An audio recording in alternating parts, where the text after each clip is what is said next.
Obviously, it's a joke. The people placed on the ballot are done so because they have been pre-decided to be acceptable by the established financial powers who actually run the show.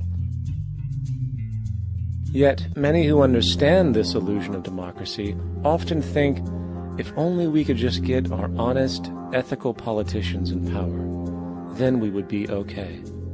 Well, while this idea, of course, seems reasonable in our established-oriented worldview, it is, unfortunately, another fallacy. For when it really comes down to what is actually important, the institution of politics, and thus politicians themselves, have absolutely no true relevance as to what makes our world and society function. It's not politicians that can solve problems. They have no technical capabilities. They don't know how to solve problems. Even if they were sincere, they don't know how to solve problems. It's the technicians that produce the desalination plants. It's the technicians that give you electricity, that give you motor vehicles, that heat your house and cool it in the summertime. It's technology that solves problems, not politics. Politics cannot solve problems because they're not trained to do so. Very few people today stop and consider what it is that actually improves their lives. Is it money? Obviously not. One cannot eat money or stuff money into their car to get it to run. Is it politics? All politicians can do is create laws, establish budgets, and declare war. Is it religion? Of course not. Religion creates nothing except intangible emotional solace for those who require it. The true gift that we as human beings have, which has been solely responsible for everything that has improved our lives, is technology. What is technology? Technology is a pencil, which allows one to solidify ideas on paper for communication. Technology is an automobile, which allows one to travel faster than feet would allow. Technology is a pair of eyeglasses, which enables sight for those who need it. Applied technology itself is merely an extension of human attributes, which reduces human effort, freeing humans from a particular chore or problem.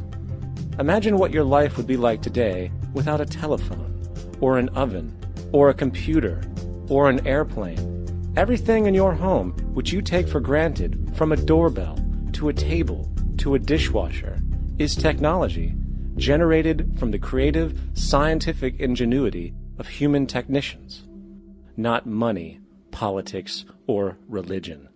These are false institutions.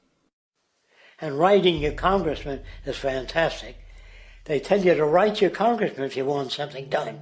The men in Washington should be at the forefront of technology, the forefront of human studies, the forefront of crime, all the factors that shape human behavior. You don't have to write your congressman. What kind of people are they that are appointed to do that job? The future will have great difficulty.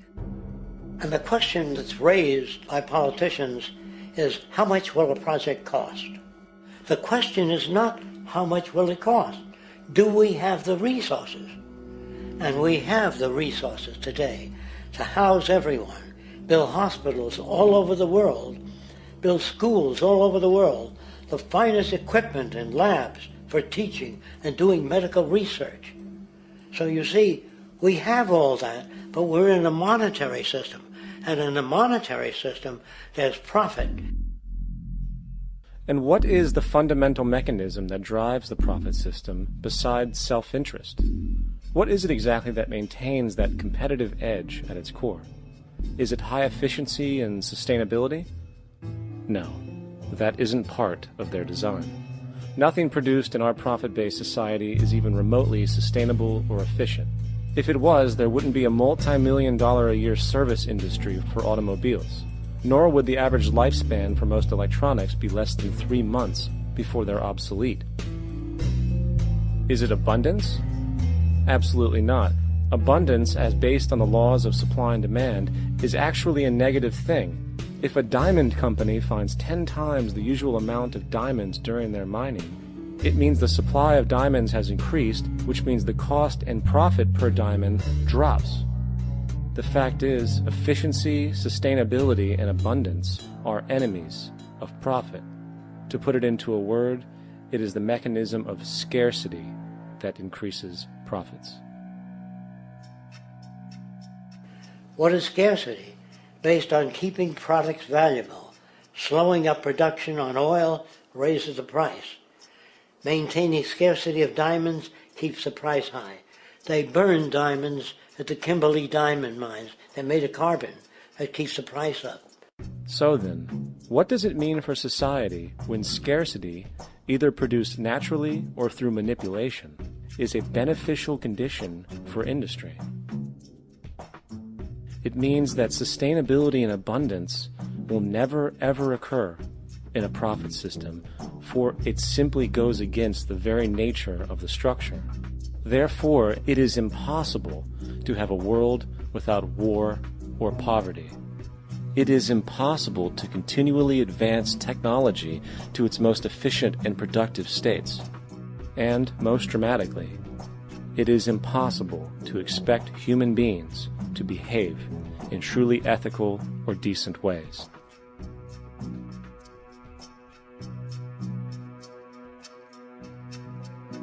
People use the word instinct because they can't account for the behavior.